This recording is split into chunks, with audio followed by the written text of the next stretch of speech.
Imagine you're just driving along, good job, good money, everything perfect, and suddenly you roll into a ditch, flip the truck, or end up sitting in a field like you accidentally switched from ETS2 to Farming Simulator. And what did we have until now? F7 service, teleport, or opening the console, flying the camera around, repositioning the truck with F9, and trying to get back on the road like a normal human being.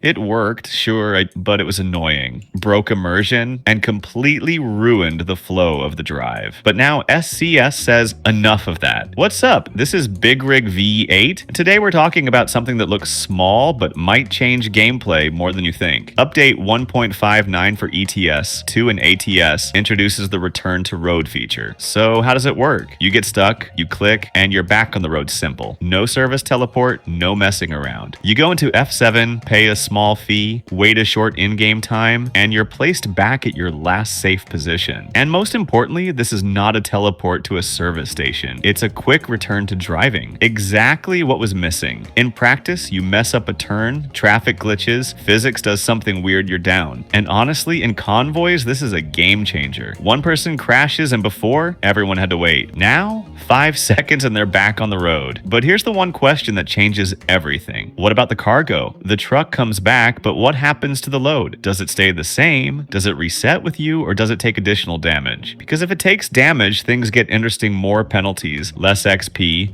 worse delivery rating. That means it's not a free reset, but an emergency recovery. But if cargo stays untouched, well, some players are definitely going to abuse it. So I'm really curious how SCS is going to balance this. But here's the most important part, and this is something you should pay attention to. This isn't just a quality of life feature, this is preparation for consoles. Seriously, think about it. Before, you had console commands, dev camera, all that complicated stuff, very PC focused. And now, one button, one action, no typing anything. And that's exactly what controller players need, because most console players don't have a keyboard. They just want to press a button and it works. SCS is being very smart about this. They're not saying directly, we're making a console version, but step by step, they're preparing everything for it. First, quality of life updates, then UI improvements, now systems like this, and suddenly the game might already be ready. To sum it up, return to road is a small feature that makes a huge difference. No more frustration, no more messing around, just a quick return to the road, and you keep driving, especially in convoys. But at the same time, there are still questions. What happens to the cargo? Will there be penalties? Can it be abused? And how will SCS handle it? And the most interesting part, if this is just the beginning, what are they planning next? If you enjoyed this kind of content, leave a like and subscribe. It really helps the channel grow. And drop a comment. What do you think will happen to the cargo?